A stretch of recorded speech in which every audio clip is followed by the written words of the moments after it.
नमस्कार। 58 साल की एज में राजू श्रीवास्तव यानी हम सबके प्यारे गजोदर भैया ने कल दुनिया को अलविदा कह दिया। और वो राजू श्रीवास्तव जो दुनिया को हंसाते थे, जिनका काम था लोगों के चेहरे पर मुस्कान लाना, खुशी लाना, वही राजू श्रीवास्तव यानी हमारे प्यारे गजोदर भैया अपने चाहने वाले लाखों करोड़ों लोगों को गमगीन करके उनकी आंखों में आंसू देके इस दुनिया को रुखसत कर गए। मेरी तो परमपिता परमेश्वर से यही प्रार्थना है कि राजू श्रीवास्तव की आत्मा को शांति मिले, मोक्ष की प्राप्ति हो और उनके परिवार को ये दुख झेलने की सहन शक्ति प्राप्त हो। राजू श्रीवास्तव का वीडियो देखा मैंने उनके इंस्टाग्राम पेज पर, जो कि उनका एक्चुअली में आखिरी वीडियो है। 9 अगस्त को वो वीडियो शेयर करते हैं जहां पर कोरोना की जो एक वो कॉलर ट्यून नहीं, अमिताभ बच्चन की आवाज में जो बजती है, उसमें राजू भैया ने वहां पर शशि कपूर की मिमिक्री करी कि अगर कोरोना के जो रिंगटोन है वो शशि कपूर के अंदाज में होती तो कितना मजा आता। मेरे भाई मास्क पहन लोगे तो ठीक रहोगे मेरी जान, वरना मेरे भाई कोरोना अभी पूरी तरह से गया नहीं है। मेरे भाई मेरी बात मान लो भाई, बरतों के ढिलाई तो पड़ेगी कठिनाई। तो इस अंदाज में उनका वो वीडियो था 9 अगस्त का। 10 अगस्त को उनकी तबीयत खराब होती है। इत्तेफाक से 10 अगस्त मेरा बर्थडे भी पड़ता है।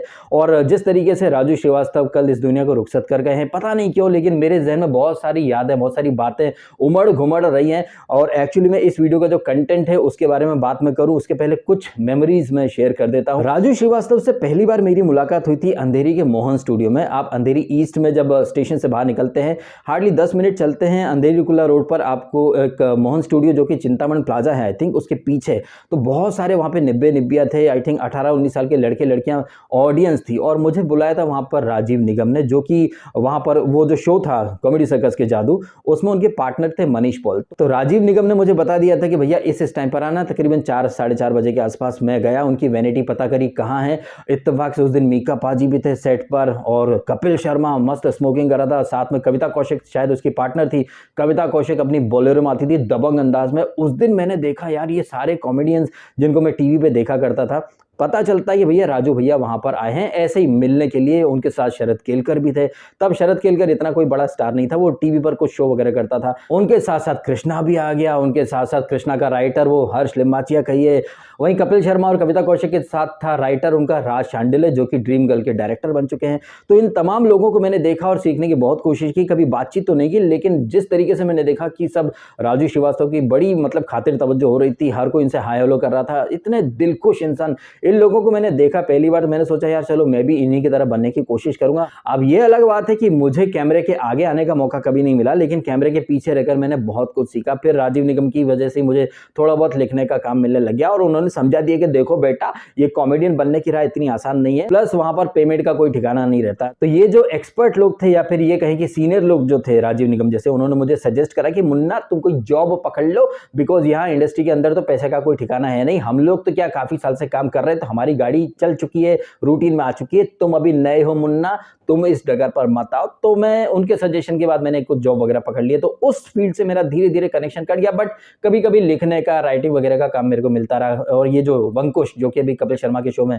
लीड राइटर है, इनके भी मैं टच में रहता हूँ। इनके थ्रू मैंने कई लोगों को कपिल शर्मा के शो की सैर भी करा दी। तो भैया मुझसे ज्यादा ज्ञानी और जानकार लोगों ने जैसा मुझे सजेस्ट करा वैसा मैंने करा। लेकिन एक चीज जो मैं हाईलाइट कर रहा हूँ वो ये है कि मैंने इन तमाम कॉमेडियंस को देखा परफॉर्म करते हुए, कितनी जबरदस्त तरीके से, क्या एनर्जी, क्या वाइब लेकर के ये जाते हैं स्टेज के ऊपर। वहीं जब तक ये बैक स्टेज पे रहते हैं, इनकी जितनी भी प्रॉब्लम रहती हैं या जो भी इनके अनबन रहती है, वो सब पर्दे के पीछे रह जाती है। लेकिन पर्दे के सामने हमें अलग ही इंसान देखने को मिलता है। तो चाहे वो राजीव निगम हो, चाहे ये कपिल शर्मा हो, चाहे खुद राजू श्रीवास्तव, जो कि एक्चुअली में स्टैंड अप कॉमेडियंस जो आज की जनरेशन है वो कभी नहीं महसूस कर पाएगी कि इंडिया के अंदर स्टैंड अप कॉमेडी की शुरुआत जो है वो राजू श्रीवास्तव ने की है। हालांकि राजू श्रीवास्तव से पहले जॉनी लीवर थे जो कि स्टैंड अप कॉमेडी किया करते थे, लेकिन वो कभी कभी फिल्मों के इवेंट वगैरह हुए या फिर किसी पार्टी में इस तरह से वो किया करते थे। हालांकि सही अर्थों में देखा जाए या फिर टेक्निकली बात कही जाए तो स्टैंड अप कॉमेडी का जो क्रेज है वो राजू श्रीवास्तव ने ही शुरू करा था। वो एक शो था 2005 का, आई थिंक, क्या नाम था, ग्रेट इंडियन लाफ्टर चैलेंज। उसमें वो आते हैं और उनके जोक्स कहिए, उनका ठेठ देसी अंदाज और उनके जो किरदार थे, गजोधर गजोधर अब पिक्चर देख रहे हैं, क्या नाम था पिक्चर का, नाम याद नहीं ससुरा, अंग्रेजी नाम रहा, स्लम डॉग। हाँ, स्लम डॉग ससुरा, इतना जबरदस्त सस्पेंस पिक्चर था, बता नहीं सकते। पूरा पिक्चर खत्म हो गया आखिर तक डॉग नहीं दिखा।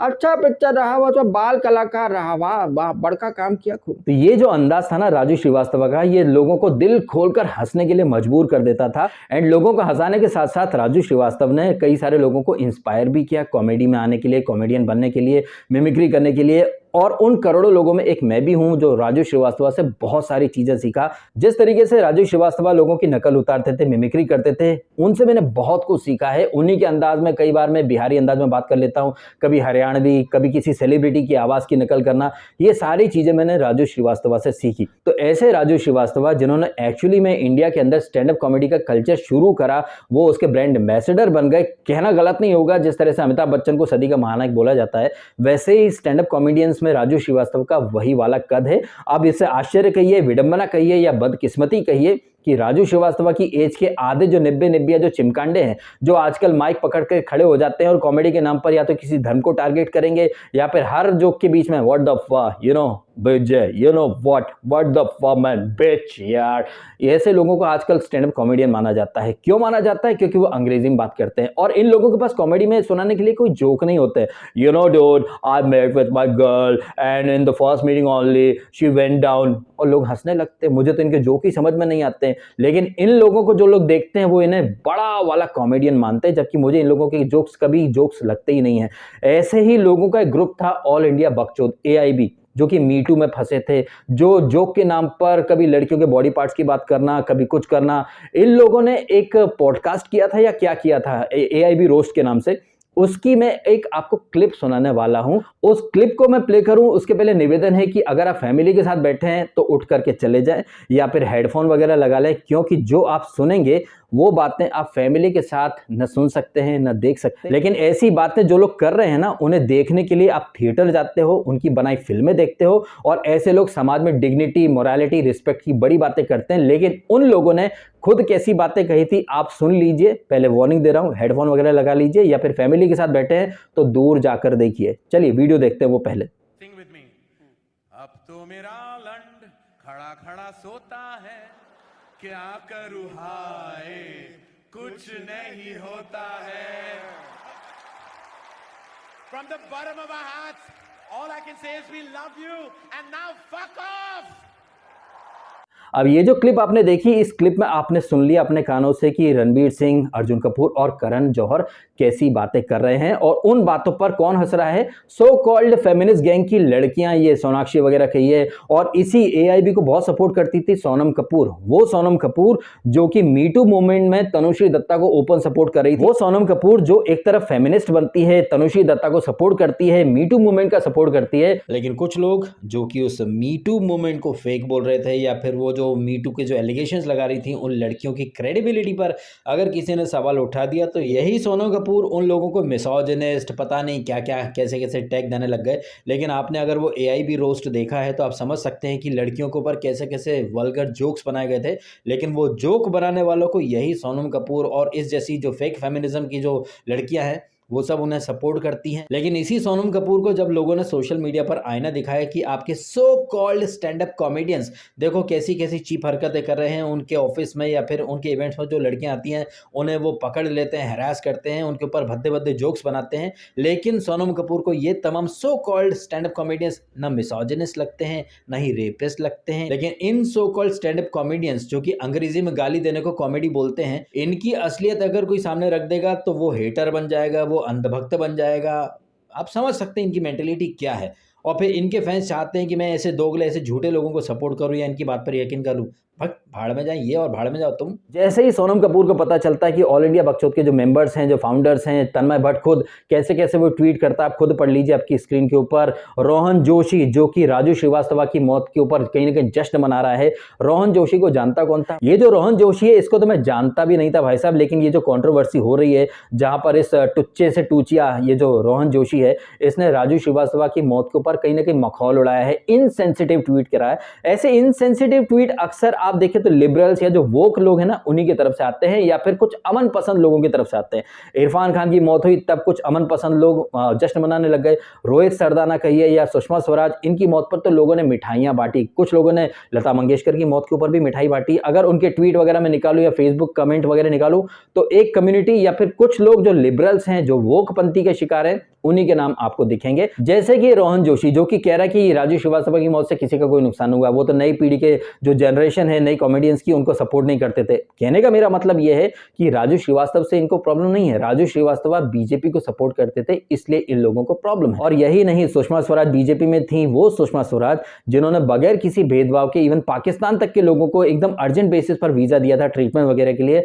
मुझे सुनने में आया था कि पाकिस्तान के लोग ही मजे ले रहे थे कि गई सुषमा, गई सुषमा। तो ये तो मेंटेलिटी है लोगों की। फिर ऐसे लोग खड़े होकर इंसानियत की दुहाई देते हैं। ऐसे बहुत सारे लोग हैं जो मेरे वीडियो के नीचे आते हैं, कमेंट करते हैं, जो लोग ओपनली सर तन से जुदा के फतवे को जस्टिफाई कर रहे हैं, लेकिन वही लोग कह रहे थे कोरोना के टाइम पर, अरे सरकार ध्यान नहीं दे रही, लोगों की मौत हो रही है। एक तरफ लोग कोरोना की मौतों पर दुख जता रहे थे, वहीं ये लोग खुद लोगों के गले काट रहे हैं। और फिर यही लोग किसी की मौत के ऊपर हंसी वाले इमोजी डालते रहते हैं, फिर हमसे उम्मीद करते हैं कि इंसानियत की पिपड़ी हम बजा ले। तुम बजाना सीखो पहले इंसानियत की पिपड़ी, बाद में दूसरों से कहना, ठीक है। तो ये जो रोहन जोशी कहिए या तन्मय भट्ट कहिए या फिर कुणाल कामरा कहिए या मिस्टर एमएफ जैसे लोग जो कॉमेडी के नाम पर कुछ और नहीं, सिर्फ और सिर्फ वल्गैरिटी प्रमोट करते हैं। अब ये जो मैंने कुछ नाम लिए इन सो कॉल्ड कॉमेडियंस के, दुनिया इन्हें कॉमेडियंस बोलती है, बट मैं इन्हें टूचियास बोलता हूं, क्योंकि इन लोगों को कॉमेडी का मतलब भी नहीं पता। ये लोग कॉमेडी के नाम पर क्या करते हैं, किसी एक मजहब के ऊपर जोक बना देंगे या फिर मोदी के खिलाफ कुछ बोल देंगे, या फिर वो लोग जो मोदी को सपोर्ट करते हैं उन्हें ये भक्त बोल देंगे, उनके मरने की ये लोग दुआएं मांगेंगे, और फिर हमसे उम्मीद करेंगे कि हम रिस्पेक्ट दें इन्हें, हम सेंसिटिव बन जाए इनके लिए, हम रिस्पेक्ट करें, मोरालिटी, दुनिया भर की ये लोग ज्ञान देते रहते हैं। इन्हीं टूचियास के बीच में पला बड़ा वो मुनव्वर फारूकी, वो भगवान राम और माता सीता के ऊपर जोक बनाता है, फेमस हो जाता है। इन्हीं टूचियों में वो कुणाल कामरा, जिसका करियर ही मोदी की वजह से बना है, आए दिन मोदी को गाली देना, पानी पी पी कर मोदी को कोसना, मोदी विरोध में कुछ भी बना करके डाल देता है वो कॉमेडी के नाम पर, और लोग उसे कॉमेडियन बोल देते हैं। इन्हीं की मंडली का कौन है, वो फटे हुए सिंगाड़े के मुंह वाला वो तन्मय भट्ट, उसकी तो बात ही मत करो। मुझे समझ में नहीं आ रहा है कि उसे देखता कौन है। अरे कौन देखता है, निब्बे देखेंगे और कौन देखेगा। अब आप हमारे देश की विडंबना देखिए कि हमारे देश में टिकटॉकर्स को या फिर तन्मय या फिर कामरा या मुनव्वर फारूकी जैसे टूचियास को मिलियंस में लोग देखते हैं और फॉलो करते हैं, जबकि जो रियल कॉमेडियंस हैं उन्हें हार्डली कोई 50,000, 1 लाख या 1.5 लाख के आसपास लोग ही फॉलो करते हैं। तो आपको लोगों की चॉइस, लोगों की प्रायोरिटी भी समझ में आ रही है कि कैसे हमारे देश का जो सो कॉल्ड यूथ है ना, 16 साल से लेकर के 25 साल तक के बीच का, वो कितना लचर, कितना थर्ड क्लास यूथ हो चुका है, जिन्हें सही गलत, अच्छे बुरे का भेदभाव ही नहीं पता है। वो एक भेड़ चाल में चलते हैं। उन्हें कैसे जोक पसंद है, व्हाट द फक, बीजे, ये वो, you know bro, I met with my girl in the first meet only, she went down to the knees, oh my God, it was heaven. इस तरह की तो बातें करते हैं और इसे लोग कॉमेडी का नाम दे देते हैं। ये जितने भी टूचियास हैं, ये जैसे रोहन जोशी जिसने क्रिश्चियनिटी पर कोई जोक बनाए फिर बाद में माफी मांगी, मुनव्वर फारूकी उसने हिंदुइज्म पर जोक बनाए, कभी ये लोग इस्लाम के ऊपर कोई जोक नहीं बना सकते, क्योंकि इन्हें पता है फट के फलावर हो जाएगी, सर तन से जुदा के फतवे आ जाएंगे। इसीलिए ये जो टूचियास की लॉबी है ना, इन सारे टूचियोस ने मिलकर के पहले एक दूसरे को सपोर्ट करा, मुनव्वर को सपोर्ट करा, और अब ये पूरी गैंग जो है वो राजू श्रीवास्तव के जो अचीवमेंट है करियर के, उनका मखौल उड़ा रहे हैं। मैं तो ये कहता हूं कि राजू श्रीवास्तव ने अपने करियर में, जिंदगी में जो अचीव किया है ना, उसका 1% भी ये टूचियास कभी मिलकर अचीव नहीं कर सकते। राजू श्रीवास्तव जो जोक सुनाते थे वो कॉमेडी थी, रियल कॉमेडी, जिसको देखकर हंसी आने लगती थी। वहीं आजकल के जो टूचियास हैं, ये कॉमेडी के नाम पर सिर्फ और सिर्फ लोगों का मजाक उड़ाना, लोगों की आस्था का मजाक उड़ाना, धर्म का मजाक उड़ाना, एंड कुछ नहीं मिलता है तो हर जोक में मोदी मोदी या भक्त भक्त कर देना, ये इनकी कॉमेडी है। एंड ऐसे टूचियों को सिर्फ वही लोग सपोर्ट करते हैं जो खुद मोदी से चिढ़ते हैं या फिर हिंदू धर्म से जो नफरत करते हैं। वही लोग जो वोकपंथी के शिकार है, जो खुद को एक्स्ट्रा मॉडर्न दिखाना चाहते हैं, जो हर चीज में वदफा करना चाहते हैं, या फिर वो लोग जो एक्स्ट्रा कूल बनने के चक्कर में मुनव्वर जैसों को सपोर्ट कर देते हैं, या फिर रोहन जोशी या फिर ऑल इंडिया बकचोद की टीम को सपोर्ट कर देते हैं। क्यों? क्योंकि वो लोग मोदी के अगेंस्ट बोलते हैं। तो वो तमाम लोग जो मोदी से नफरत करते हैं, वो इन टूचियों के जोक पर इसीलिए हंसते हैं क्योंकि मोदी हिंदुत्व की बातें करता है, तो सारे हिंदू को टारगेट करते हैं ये लोग मिल करके। हिंदू आस्था कहिए, हिंदू बिलीफ कहिए, उसके ऊपर ये लोग मजाक बनाते हैं, जोक बनाते हैं। और अगर ऐसे लोग जो बीजेपी से जुड़े रहे, उनकी मौत होती है तो उनके ऊपर ये लोग नाचने लगते हैं, हंसने खिलखिलाने की इमोजीज डालते हैं, और उसके बाद ये लोग खड़े हो जाते हैं इंसानियत, रिस्पेक्ट, पीस, अमन पसंदी की बात करने। तो कहीं ना कहीं ये रोहन जोशी और इसके सपोर्ट में जो लोग हैं वो साबित कर रहे हैं कि ये इंसान के नाम पर कलंक है, तो इंसान कहलाने के लायक नहीं है, और कॉमेडियन बनना तो बड़ी दूर की बात है। एक्चुअली में कॉमेडी क्या होती है, लोगों को कैसे हंसाया जाता है, ये आप जॉनी लीवर से सीख सकते हैं, ये आप राजू श्रीवास्तव, एहसान कुरैशी या सुनील पाल को देखकर सीख सकते हैं, जो बगैर मजहब लाए, बगैर गाली गलौज करे भी लोगों को हंसाने का दमखम रखते हैं। तो मैं असली कॉमेडियंस, असली टैलेंटेड लोगों की कदर करता हूं, और ये जो टूचियाज जो हैं, इन्हें अगर आप कॉमेडियन कह रहे हैं तो आप भी एक नंबर के टूचिया हैं भाई, सीधी बात, नो बकवास। अब आप मेरी बातों से कितने सहमत है, कितने सहमत नहीं, आप भी कमेंट करके अवश्य बताइएगा। एंड अगर आपको ये वीडियो अच्छा लगा तो इस वीडियो को लाइक भी कीजिएगा। आपने समय निकाला, वीडियो देखा, आपका बहुत बहुत धन्यवाद। Thank you so much.